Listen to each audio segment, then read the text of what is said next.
La Escuela Nacional de Danza Clásica y Contemporánea tiene como antecedente la Academia de la Danza Mexicana, fundada en 1947. ¿Sabías que, en 1995, se establece como parte del Centro Nacional de las Artes y tiene como influencia la Escuela Cubana de Ballet? Buenas noches, soy Malinale Solís y llego hasta ti gracias al patrocinio de Restaurantes La Viquina, Rincón Bistro y Espacio Educativo y Cultural SER.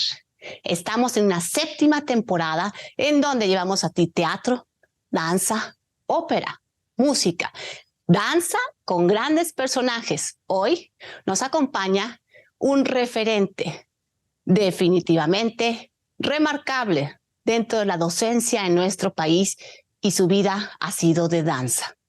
Ella es la maestra Laura Casas, trabajó en la Escuela Nacional de Danza Clásica y Contemporánea. Maestra Laura, un gusto recibirla esta noche en este programa, La Danza de la Vida. Igualmente para mí es un placer y un gusto estar con ustedes. Maestra, hija segunda de 5 hermanos, los cuales 3 de ellas mujeres en algún momento relacionadas con la danza. Usted se acerca a través de una convocatoria que entiendo observa a su mamá a lo que fue la Academia Nacional de la Danza Mexicana o la Academia de la Danza Mexicana. ¿Cómo surgió este primer encuentro sabiendo que usted tenía ya un entorno donde se acostumbraba a ir a los conciertos, ir a los museos, ir al teatro? Pues sí, yo desde pequeña tuve a mis padres que estaban muy involucrados en la cuestión de la música, de la ópera, y nos iniciaron tomando clases de español, porque mi padre era español, perdón, y entré a la Academia de la Danza Mexicana a los 8 años de edad, y desde ahí hasta la fecha no he dejado un solo día de pertenecer y de hacer danza en toda mi vida. Que hice toda la carrera de danza clásica y contemporánea, me profesionalicé haciendo mi examen y tuve mi título de maestra y ejecutante de danza clásica y contemporánea en la Academia de la Danza. Sabemos que tuvo un acompañamiento con grandes de la historia de la danza en México. Estamos hablando de Nelly Japey, del maestro Tulio de la Rosa, de la maestra Sonia Castañeda, gente que no únicamente había una transmisión o una comunicación, sino también un conocimiento acompañado de profundizar en la forma, no solo como ejecutante, sino de transmitir. Son personajes que marcan la historia de la danza en México. Así, a grosso modo, de cada uno, estos 3 personajes que le dejan a Laura Casas.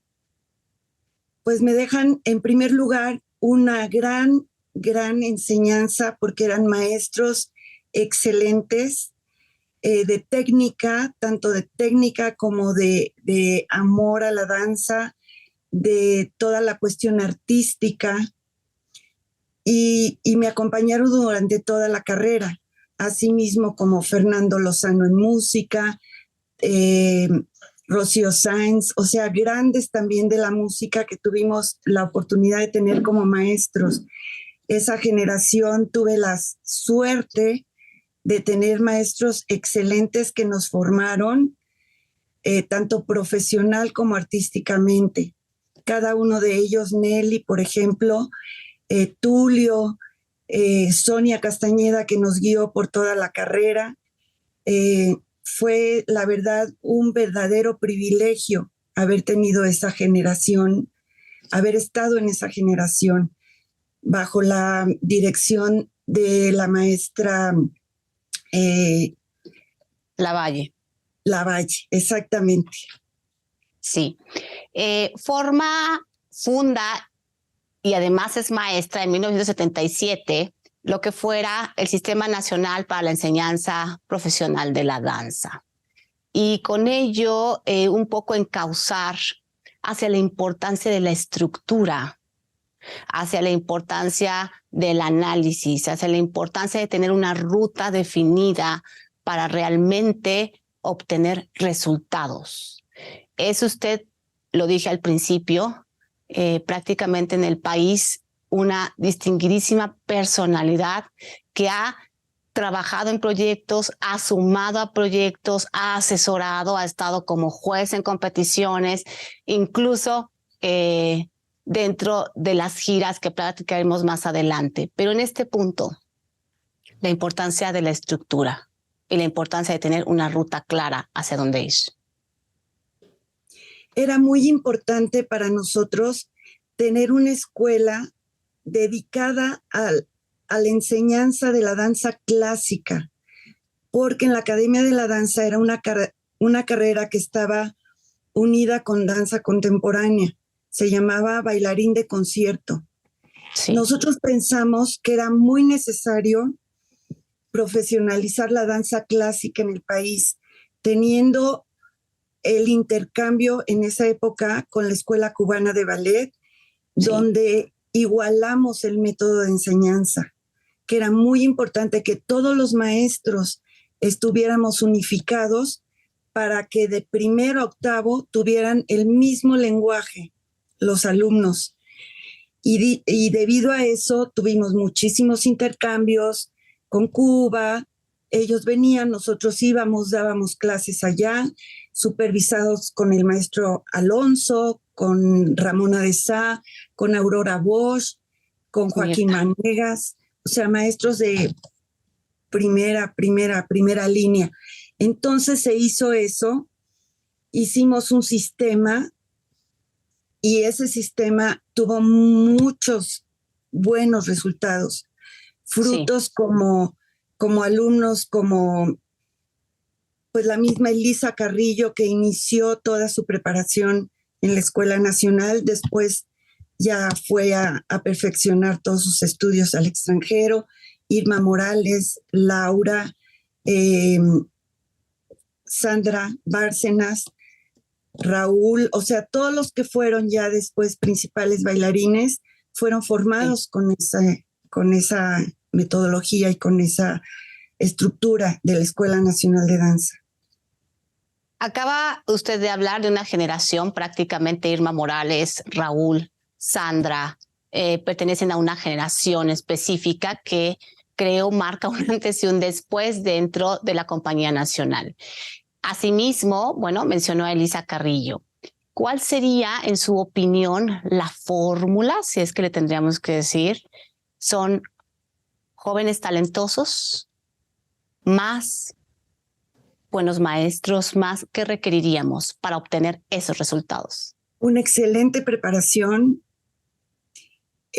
disciplina y tener conciencia de lo que quieren ser verdaderamente y seguir esa línea, y sobre todo trabajo extenuante y muchísima disciplina.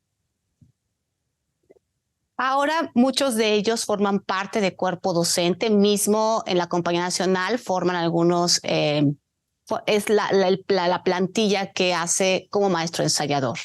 Dentro de este punto, ¿cuál considera Laura Casas en su experiencia que sea la importancia de haber pasado por el proceso ejecutante, es decir, haber sido bailarín y de ahí, digamos, ir migrando hacia lo que fuera la parte docente? Se dice que a veces un muy buen bailarín no por fuerza tiene que ser un muy buen docente, o viceversa. Un muy buen docente no siempre fue el bailarín talentoso nato, sino a lo mejor aquel que con trabajo llegó hasta donde llegó. Exactamente, para ser maestro tienes que tener vocación en primer lugar, y una preparación metodológica, que esa generación en sí la tenía en sus cuerpos, asimilada. Sí. Porque fue una preparación que tuvieron desde el primer año hasta el octavo. Y es muy importante que eso lo hayan integrado en sus cuerpos, en su manera de bailar, en su manera de ser. Y después con la vocación, porque es verdad lo que tú dices, no todos los buenos bailarines son buenos maestros, pero sí con una preparación metodológica que han tenido ellos, algunos por su parte, algunos que han seguido la metodología, han sabido ser buenos maestros, buenos ensayadores, buenos preparadores de bailarines también. Tu maestra formaste parte del Ballet Clásico de México, después Compañía Nacional de Danza, e incluso llegaste a bailar cuando estuvo en el Palacio de los Deportes con la compañía de Maurice Berja. Yo quisiera que nos compartieras un poco en tu proceso personal, directamente Laura Casas, es decir, hacia adentro, cómo fue este proceso y cómo descubriste en ti este giro vocacional hacia la docencia. Pues sí, fue cuando tenía como 15 años que fui suplente porque faltó un maestro y entonces me pusieron a suplir una clase. Y fue entonces cuando me di cuenta que me encantaba transmitir lo que yo sabía. Y en esa época me quedé ya con un grupo y posteriormente llegaron los cubanos que hicieron toda una reestructuración en la escuela. Sí. Con maestros, con alumnos, hicimos una nueva selección de alumnos y fue cuando me quedé ya con un grupo oficialmente.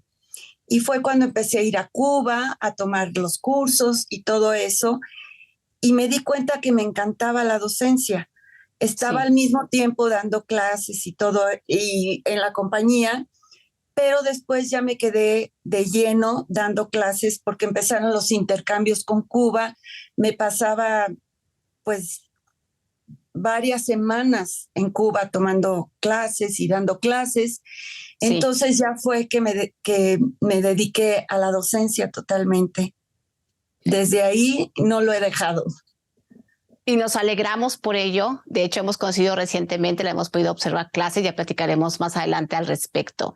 Dentro de esta época fantástica, donde surgen estos intercambios precisamente con Cuba, una estrecha relación de la escuela cubana con el desarrollo de la danza en México, tiene usted de primera mano a Fernando Alonso.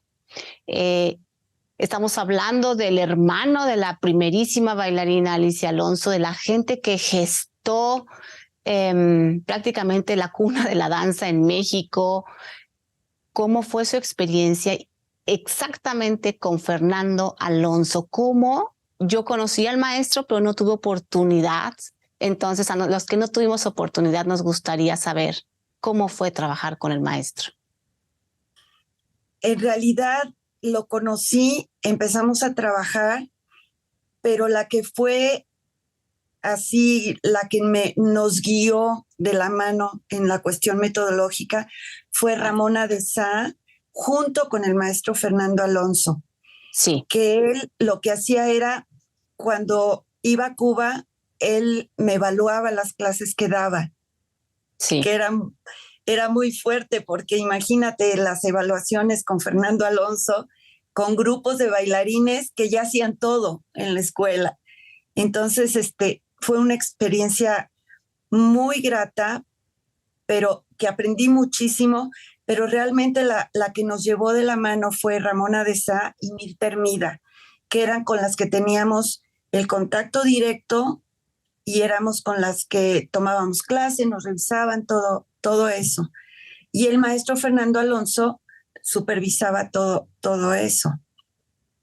Hemos tenido en el programa un programa dedicado a la maestra Ramona de Sá, el cual usted puede acceder y ver de manera gratuita en todas las redes del programa La Danza de la Vida, en los de Hoy Morelos, Dix Televisión y TVO, Televisión Veracruzana. Ojalá que se den la oportunidad de conocer a la quinta joya del ballet cubano, un momento en el cual usted podrá sensibilizarse a su quehacer y a su historia. Maestra Laura, hoy tenemos...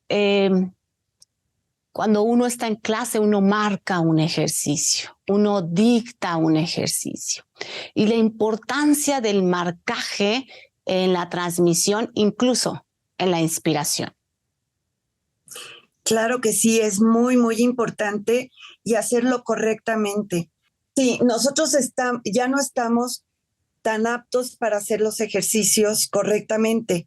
Entonces, yo marco brazos, por ejemplo, y cuando hay un ejercicio en el cual ya los alumnos podrían copiar alguna cosa mal hecha, uso a un alumno para que me ayude a marcarlo. Y ahí lo corrijo y ahí se enteran todos cómo debe ser el ejercicio, la posición correcta de brazos, de piernas, y así lo hacemos ahora. Muchos maestros que ya no pueden, que gracias a Dios no es mi caso, que ya no pueden estar de pie o marcando los ejercicios, lo hacen de esa manera. Ahora estamos hablando ahí propiamente de la figura, es decir, la forma, pero ¿cómo espiritualizar o cómo animar el movimiento? A veces, por ejemplo, si yo voy a hacer un ejercicio y digo 1, 2, 3, 4, 5, lo estoy haciendo exageradamente, ¿sí? A que yo a lo mejor diga yam para papapim, pam, pa, yam para papapim. Pam, pam, ya. Entonces, a través a lo mejor de la voz o a lo mejor, no sé, de dar ejemplos, la abeja vuela y entonces cuando vuela se suspende y se queda tomando el polen, no sé, me ocurre ahorita así a bote pronto. ¿Cómo colorizar, cómo espiritualizar? Quizás sea la palabra que mejor encuentro, el movimiento. Yo fíjate que no uso mucho contar con números. Me apoyo muchísimo en la música. Sí. Yo tuve la ventaja de siempre trabajar con pianista.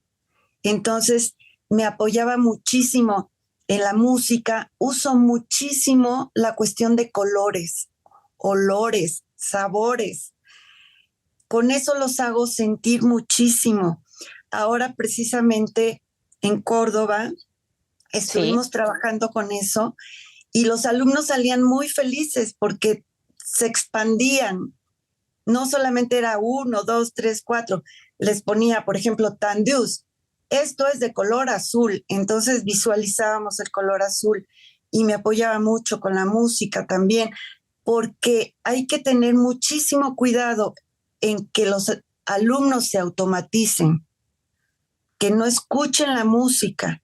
Eso está pasando muchísimo.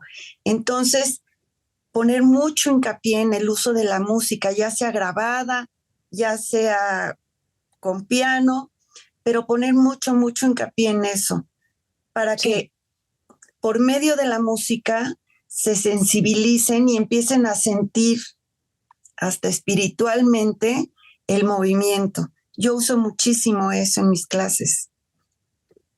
Un maestro se tiene que mantener actual, un maestro se tiene que mantener sensible a los acontecimientos sociales, al acontecimiento personal del individuo. Acabamos de cruzar por una pandemia en donde incluso este factor que habla de la música es mucho más fácil automatizarse si no estamos en contacto.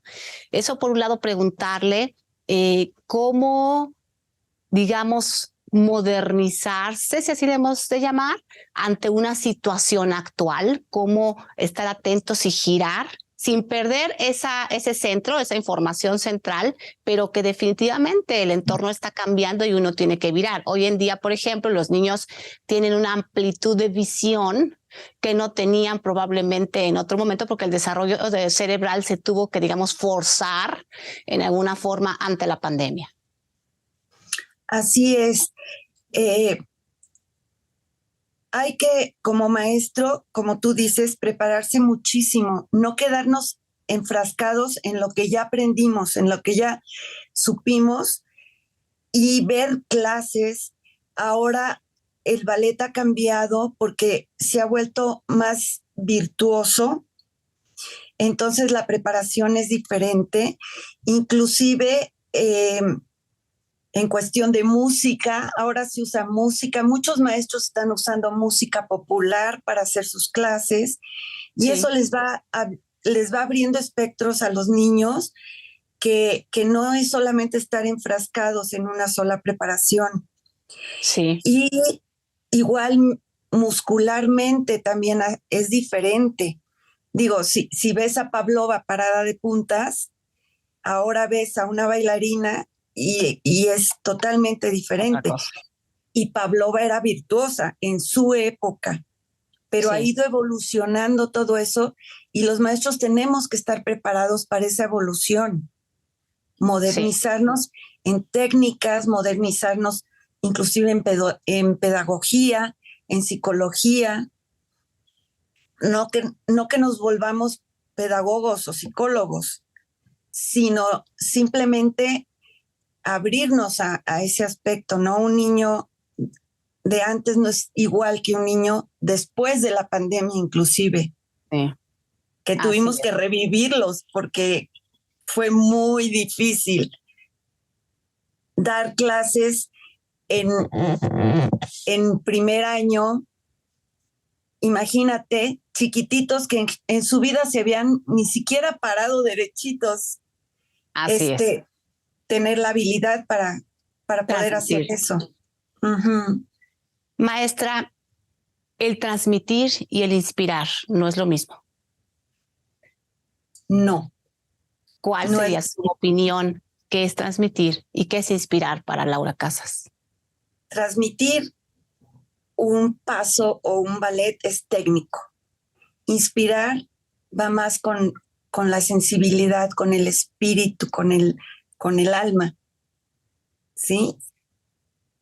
Como jurado, porque la hemos visto como jurado y ha participado en diferentes instancias como jurado. Como jurado, ¿cómo encontrar el equilibrio entre lo que le fue transmitido al chico y lo que inspira el chico? Mira, generalmente yo pongo una tabla que pongo logro técnico y un cuadrito donde pongo proyección escénica. Sí. Y en esa proyección escénica calificas todo eso que estamos hablando, cómo lo está, que no es nada más técnico, cómo lo está ejecutando, si lo estás sintiendo. Y otra cosa bien importante que tenemos que tener mucho cuidado ahora es el estilo del ballet que está ejecutando, que no todo es igual. Una vez es campesina, otra vez es contemporánea, otra vez es una princesa, otra vez, y darles el estilo para que ellos, el argumento del ballet es muy importante que lo conozcan, no nada más del video, ponerles la coreografía. Tienen que contar la historia. Tienen que conocer la historia, el contexto social de la época, por qué Giselle era una campesina que se enamora de un príncipe, por qué Suanilda. O sea, cada uno de los personajes, darles exactamente el contexto de la época, y entonces ellos empiezan a sentirse y empiezan a ejecutarlo como es correcto. No nada más que ahora se ve mucho del video copy-paste. Muchas veces lo hacen al revés porque lo ves en el video al revés, entonces les ponen la coreografía al revés. Entonces eso es súper importante, súper importante. Maestra, estos concursos finalmente conectan tiempo más adelante, tiempo más atrás, hacia poder desarrollarte como bailarín en una compañía, a ser visto por el jurado, a ser visto por compañías, a ser visto por directivos. Dentro de esto, tenemos la situación en el país específicamente donde pues hay cuatro compañías y a veces hay muchos bailarines. Y entonces estos muchos bailarines, algunos con más talento, otros desarrollando un poco más el talento. Usted ha participado en programas en donde, entiendo fue en Tabasco, y si no usted me hace favor de corregírmelo, en donde se hizo un perfil, creo que entiendo en la administración, usted como colaborando con Horacio Lecona y algunas personalidades más, donde en 2 años se procuró captar talentos, de estos talentos desarrollarlos, y en 2 años había la idea de generar una compañía. ¿Cómo hacer que estas compañías sean rentables? Porque bailarines y talento hay. Docentes mexicanos con capacidades y serios hay. Pero ¿por qué no se llega a una sustentabilidad de las compañías en México? En primer lugar, no tenemos un apoyo del gobierno. No hay un apoyo a este aspecto porque se van por otras situaciones y por otras cosas. En Monterrey, por ejemplo, se ha podido gracias al patronato que existe, que Sí. apoyan de alguna manera. En Tabasco no hubo ese apoyo, que aunque se trató, pero no se pudo. Pero tenemos bailarines de esa generación que están bailando en el extranjero, que bailan en la Compañía Nacional de Danza. O sea, sí fructificó todo ese trabajo. Entonces, el hacer una compañía es muy difícil en nuestro país porque no hay apoyo. Básicamente no hay un apoyo que sustente el pagar bailarines, el pagar coreógrafos, el pagar inclusive zapatillas, vestuario, todo eso es costosísimo. Sí. Y la iniciativa privada realmente no tiene capacidad para hacer eso tampoco.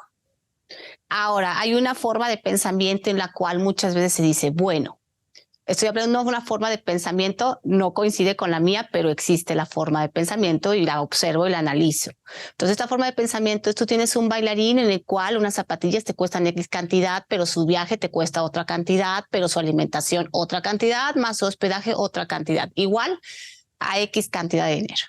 Pero yo tengo un pueblo el cual tengo N cantidad de personas que a lo mejor no tienen para comer o no tienen para X o Y cosa. Y entonces, de alguna manera, se pierde este valor del artista y todo lo que suma a la sociedad y lo que suma en la transformación esencial de la comunidad. Y entonces se va, digamos, por la base primaria. ¿Cómo podríamos implementar la valorización del arte en México? Me la pones muy difícil. Yo, como tú, no estoy de acuerdo en esa forma de pensamiento, porque yo creo que el arte es muy importante para sensibilizar a un pueblo. Sí. Es una parte súper importante y tan importante como comer, por supuesto. Sí. Pero si tú no sensibilizas a un pueblo en cuestión de arte, en cuestión de que vean cosas, inclusive el ballet folclórico, que también han reducido muchísimo todos sus apoyos y todas sus necesidades. Sí. Es muy difícil sin un apoyo gubernamental, digamos. Y tampoco estoy de acuerdo con que todas esas partidas y todas esas cosas se vayan para alimentar, para dar, porque tampoco es cierto. Tampoco es cierto. Sí, habría también que hacer puntualizar diferentes países alrededor del mundo que han apostado por la cultura, como lo es Cuba, definitivamente, como lo es Gustavo Dudamel, por ejemplo. Estamos hablando de sudamericanos que han hecho una diferencia y que entonces esto que parece que se soluciona de manera inmediata también decae de manera inmediata, porque no prevalece ese valor que agrega la cultura. Dicen por ahí que si quieres conocer a un pueblo, conozca su cultura. Exactamente. Entonces, sería un puntual, y lo pregunto porque tuvo una coordinación nacional de danza, porque ha estado junto a destacadísimas personalidades y esta visión incluso más global desde otros puntos, como puede ser una coordinación nacional, era para nosotros vital escuchar su opinión. Por otro lado, he estado en Ars Tempo a estas producciones inigualables. He tenido el gusto también de tener a la maestra Arcelia de la Peña en el programa. Y para mi generación fue descubrir el mundo de la danza porque pues muchos no teníamos en ese momento la posibilidad de viajar o la economía para decir quiero ver al Bolshoi Ballet o al Kirov Ballet. Y entonces hacíamos un esfuerzo y juntábamos nuestro dinero. Y yo me acuerdo que yo decía, yo voy en primera fila, cuésteme lo que me cueste, yo quiero verlo de cerca porque me sale mucho más barato que ir a Rusia definitivamente. Maestra, colabora con la maestra Celia de la Peña en sus giras. ¿Cómo enriquece el ver a lo mejor una clase con los bailarines, el saber sus necesidades? Muchísimo. Y aprendes cada día de sus clases, de los maestros, de los bailarines, su estructura, toda su disciplina. Inclusive hemos estado viendo clases en Rusia. Tuve la oportunidad de ir con Arcelia a Rusia, al Bolshoi, vimos el Kirov, vimos muchísimo. Y como te decía, cada día tenemos que aprender algo más de lo que vemos. Desgraciadamente, ahora seguir trayendo y seguir haciendo eso en México es imposible, claro, porque los costos son infinitamente grandes. Como tú decías, hospedaje, alimentación, todos los bailarines viajaban en business o en primera, no sé ahora porque ni siquiera se ha intentado. Ahora ya que viajen ya es bastante bueno, ya no importa. Exactamente, que salgan de sus países es así, sí, como bastante bueno. Pero entonces sí nos enfrentamos a una realidad que estamos viviendo, y no solamente en nuestro país, sino a nivel mundial. Sí, así es. Maestra, ¿qué viene para Laura Casas? ¿Cuál es? Miguel Ángel, el gran maestro Miguel Ángel, decía a sus 86 años que él decía, I'm still learning, continúo aprendiendo. La considero una maestra inquieta, una maestra, la curiosidad te tiene que llevar a ser curioso para empezar contigo mismo y hacia dónde vas. ¿Hacia dónde va Laura Casas? Pues también a seguir aprendiendo, a seguir estando abierta, a dar lo que yo tengo y lo que yo soy sin egoísmos y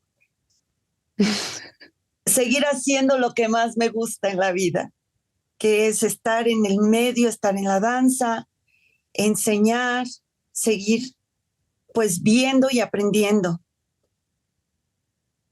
Ella es la maestra Laura Casas, un acercamiento a una vida en la danza que continúa floreciendo, que continúa fructificando, que continúa desarrollándose y que esta es una amplia invitación para todos aquellos que nos ven, a todos aquellos que siguen este programa, a que se inspiren con estas pequeñas historias que hacen grandes cambios y que suman a este bellísimo país, México.